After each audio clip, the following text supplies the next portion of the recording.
बिस्मिल्लाहिर्रहमानिर्रहीम। अस्सलामुअलैकुम class 8th and 9th।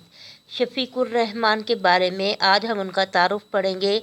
1922 2000 1920 से लेकर 2000। अपनी किताब का पेज नंबर 78 देखिए।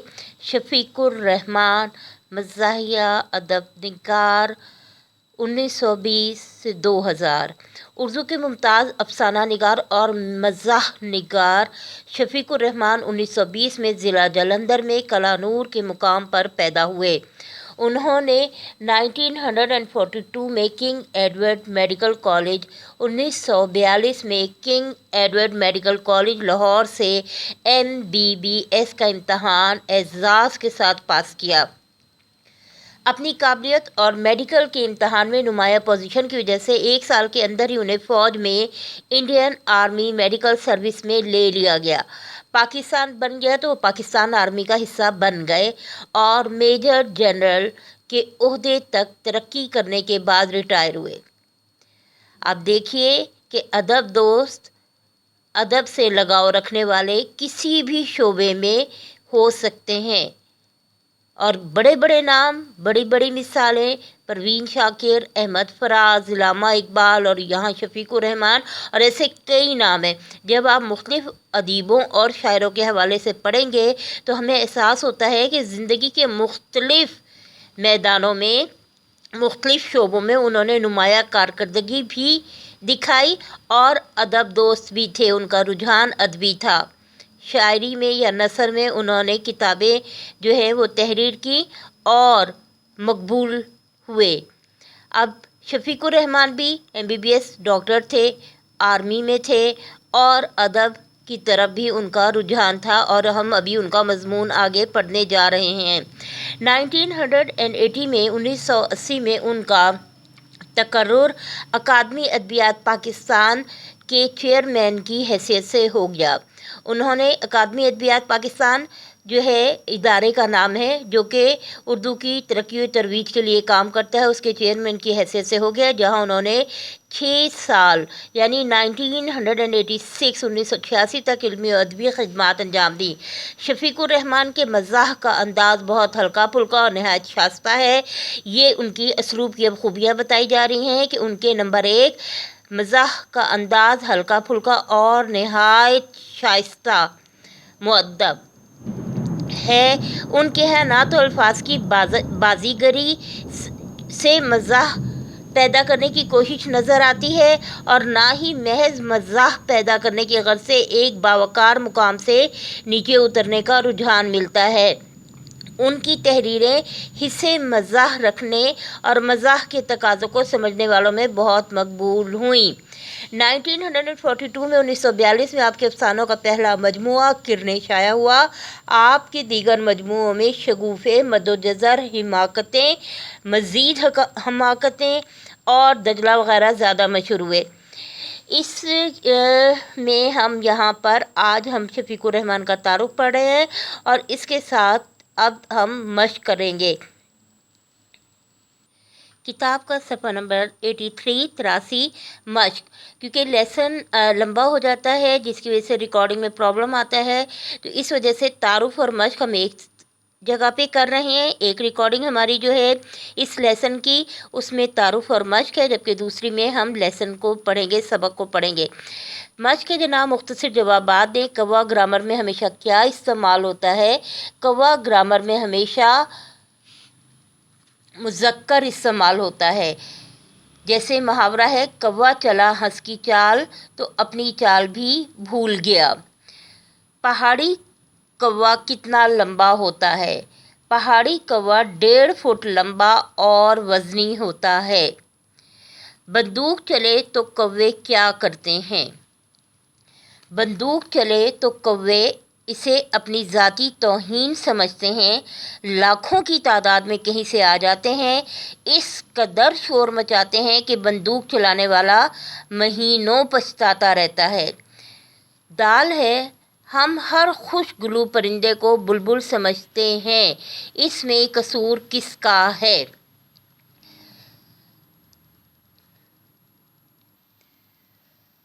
ہر خوشگلو پرندے کو بلبل سمجھنے میں ہمارا کوئی قصور نہیں، بلکہ سارا قصور ادب کا ہے، کیونکہ اس میں شعراء اور ادیبوں نے خیال ہی خیال میں اس کے قصیدے باندھ دیے ہیں۔ اس کے بعد جناب بلبل کے گانے کی کیا وجہ ہے؟ بلبل کے گانے کی وجہ غمگین خانگی زندگی ہے۔ سوال ہے، بلبل بہت سے موسیقاروں سے کیوں بہتر ہے؟ بلبل بہت سے موسیقاروں سے اس لیے بہتر ہے کیونکہ وہ گھنٹے بھر کا آلاپ نہیں لگاتی۔ نمبر 2، بے سری ہو جائے تو بہانے نہیں بناتی۔ نمبر 3، ساز والوں کو الزام نہیں دیتی۔ نمبر 4، بہانے بازی نہیں کرتی کہ گلا خراب ہے۔ نمبر 5، تنگ آنے پر اسے فوراً خاموش کرایا جا سکتا ہے۔ پر آپ کا سوال ہے، بھینس کا مشغلہ کیا ہے؟ بھینس کے مشاغل میں نمبر 1، جگالی کرنا، نمبر 2، تالاب میں لیٹے رہنا اور نیم باز آنکھوں سے آسمان کو تکنا شامل ہے جناب آپ کا سوال کہ بھینس کس لحاظ سے انسان سے زیادہ خوش نصیب ہے؟ جواب اس کا یہ ہے کہ بھینس اس لحاظ سے انسان سے زیادہ خوش نصیب ہے کیونکہ اسے کل کی بات یاد نہیں رہتی، وہ کچھ نہیں سوچتی۔ شفیق الرحمان نے الو اس کے بعد اگلا سوال ہے، یہ توئے کہ شفیق الرحمان نے الو کی کتنی قسمیں بتائی ہیں؟ توئے کا جواب یہ ہے، جو اس کا جز ہے توئے، شفیق الرحمان نے الو کی 20 قسمیں بتائی ہیں۔ یہ چھوٹی پر آپ کا سوال ہے، الو کو کون پسند کر سکتا ہے؟ جواب ہے، الو کو وہی پسند کر سکتا ہے جو فطرت کا ضرورت سے زیادہ مداح ہو۔ ہے، الو کو اپنے بچوں کی تعلیم و تربیت سے دلچسپی کیوں نہیں؟ الو کو اپنے بچوں کی تعلیم و تربیت سے اس لیے دلچسپی نہیں کیونکہ نمبر 1، اس کے خیال میں یہ بے سود ہے۔ نمبر 2، ان بچوں کو یعنی الو کے بچوں کو بڑا ہو کر الو ہی بننا ہے۔ پر سوال ہے، بلی کتنے عرصے میں سدھائی جا سکتی ہے؟ جواب ہے، بلی 1 سال کے عرصے میں سدھائی جا سکتی ہے۔ سوال نمبر 2 آپ کا ہے، متن کو مد نظر رکھ کر درست جملوں پر ٹک کا نشان لگانا ہے۔ اس کے بعد جناب ہے، الف، کوے کی نظر بڑی تیز ہوتی ہے، درست، کوا برچی خانے کے پاس بہت اداس رہتا ہے، غلط، ہم ہر خوشگلو پرندے کو بلبل سمجھتے ہیں، درست، الو شہروں میں رہتا ہے، غلط، بلی اور کتے کی رقابت مشہور ہے، درست۔ اس کے بعد ہے، موضوع الفاظ سے خالی جگہ پر کرنی ہے، کوا گرامر میں ہمیشہ مذکر استعمال ہوتا ہے، کوا برچی خانے کے پاس بہت مسرور رہتا ہے، کوا گا نہیں سکتا اور کوشش بھی نہیں کرتا، بلبل ایک روایتی پرندہ ہے۔ بھینس کی قسمیں نہیں ہوتی، وہ سب ایک جیسی ہوتی ہیں۔ بھینس کے بچے شکل و صورت میں ننیال اور ددیال دونوں پر جاتے ہیں۔ الو کی 20 قسمیں بتائی جاتی ہیں، بلیوں کی کئی قسمیں بتائی گئی ہیں۔ اس کے بعد ہے جناب متضاد ضد سے ہے، ضد کا مطلب ہے الٹ، صبح شام، سیاہ سفید، تیز آہستہ، اصلی نقلی، پکا کچا، خراب صحیح، محبت نفرت، روشن تاریک۔ اس کے بعد ہے اعراب لگانے ہیں۔ اعراب میں مذکر، مختصر، مسرور، حفظان، صحت، خوش دلو، مضحکہ خیز، ना लाओ शेवन, नक्ल, वतन, रोज़मर्रा। इसके बाद इस सवाल के मुज़क्कर और मुन्नस अल्फाज अलग करने हैं। हमने लफ्ज़ के साथ जो लफ्ज़ आ रहा है उससे जुमले बना के पता चलता है कि ये मुज़क्कर है या मुअन्नस है। जैसे नज़र की ख़राबी की वजह से मैं साफ देख नहीं पाई। नज़र के बाद की आ रहा है, इसका मतलब है ये मुअन्नस है। ज़िंदगी की रौनकें, ज़िंदगी के बाद की आ रहा है, इसका मतलब है ये मुअन्नस है। बावर्ची खाना धोया, धोया आ रहा है, धोई नहीं आ रहा है, इसका मतलब है ये मुज़क्कर है। इस तरीके से आपने जुमले बनाकर आपने इनको बताना है कि ये मुज़क्कर हैं या मुअन्नस हैं। अभी जो मुअन्नस हैं वो हैं नज़र, ज़िंदगी, बुलबुल। अच्छा, यहाँ बुलबुल के बारे में मैं आपको एक चीज़ और बताऊंगी। फिर इसके बाद है आहोजारी, मसलहत, ये मुअन्नस में आप लिख लें और मुज़क्कर में आपके आएंगे बावर्ची खाना, बुलबुल भी लिख सकते हैं, गुलाब, उल्लू, राग और कयास, ये मुज़क्कर में। बुलबुल को मैंने मुज़क्कर में भी लिखवाया और मुअन्नस में भी लिखवाया। क्यों? इसलिए कि जो साहिब अदब हैं वो कहते हैं, उनका इस्तेमाल देखिए। इल्लामा इकबाल कहते हैं, टहनी पे किसी शजर की तन्हा बुलबुल था, कोई उदास बैठा। बुलबुल था यानी बुलबुल मुज़क्कर। मीर कहते हैं, गुलशन में आग लग रही थी रंगे गुल से मीर, बुलबुल पुकारी देख कर साहिब परे परे, बुलबुल पुकारी, पुकारी मुअन्नस। अब ना मीर को गलत कह सकते हैं, ना इकबाल को गलत कह सकते हैं। तो हमें ये देखना है कि हमने किस तरीके से इस्तेमाल किया है, अदब में इसको किस तरीके से इस्तेमाल किया गया है। तो आप जो जुमला साथ बनाएंगे उसके मुताबिक आपको ये वाज़े करना पड़ेगा। इसके बाद जनाब मुसन्निफ़ ने उल्लू के बारे में जो कुछ लिखे उसे इख्तिसार से बयान कीजिए। आप उसे पढ़िए, अभी जब आप सबक पढ़ रहे हैं उसको दोबारा पढ़िए, उसके पॉइंट्स बनाइए कि उल्लू के बारे में मुसन्निफ़ ने क्या क्या कहा है और उसको आप मुख्तसरन लिख दीजिए। सबक का उन्वान और फिर इक़्तिबास की तशरीह।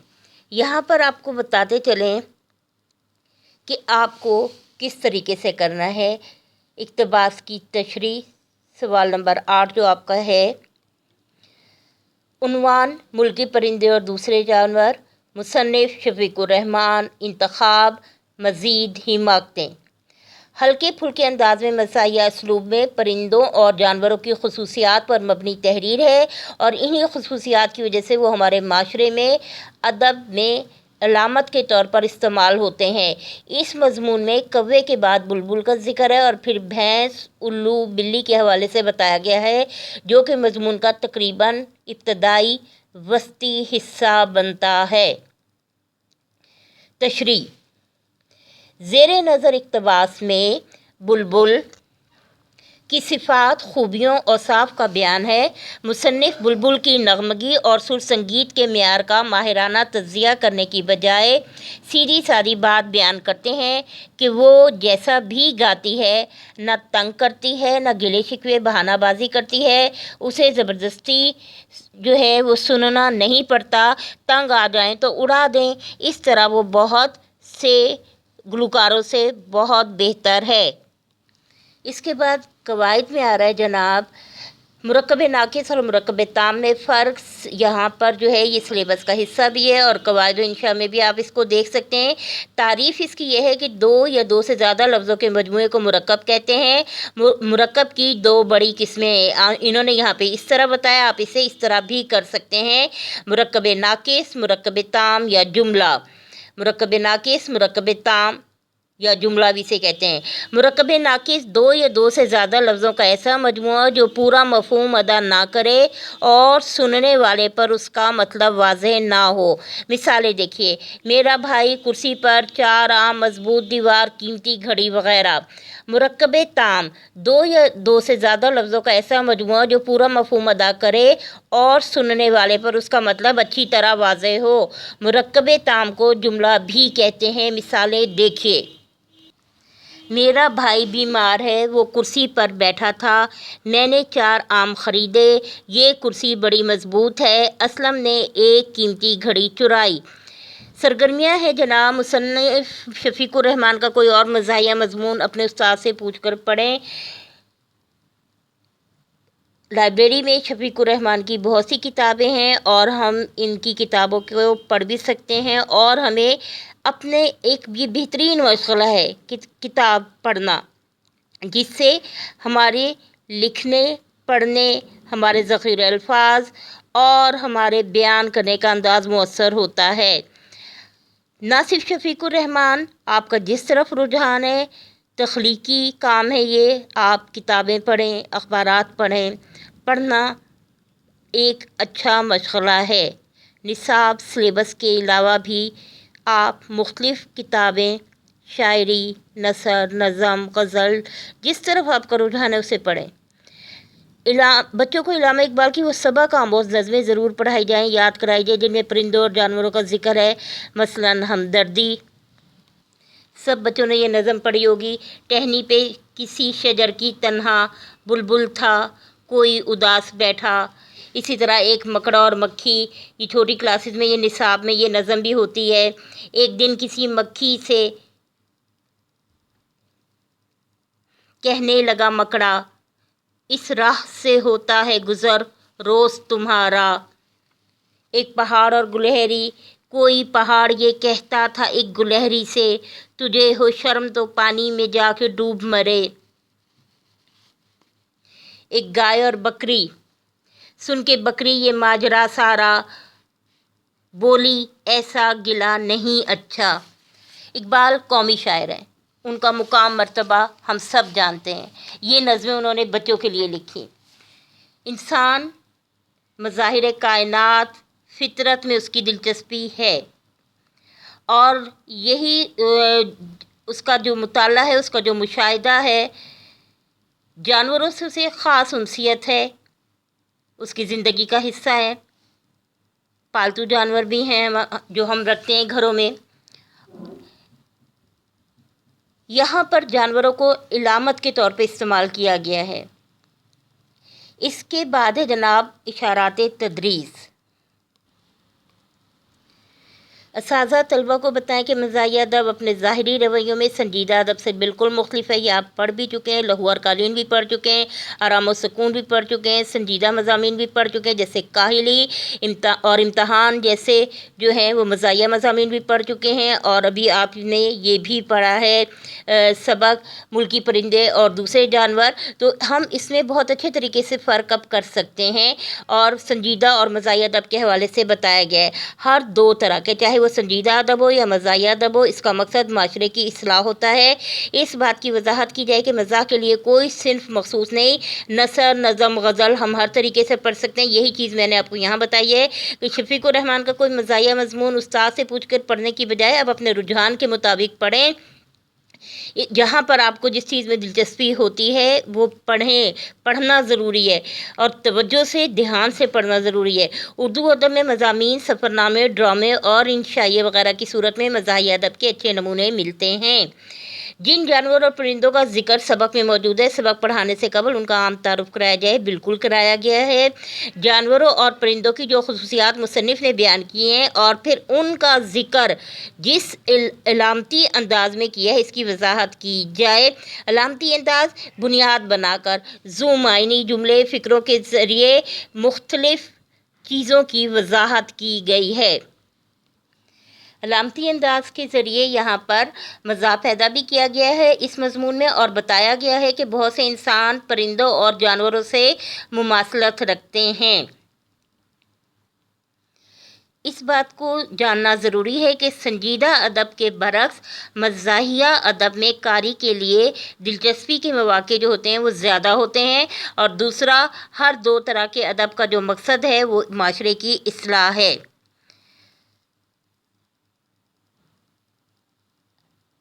اللہ حافظ۔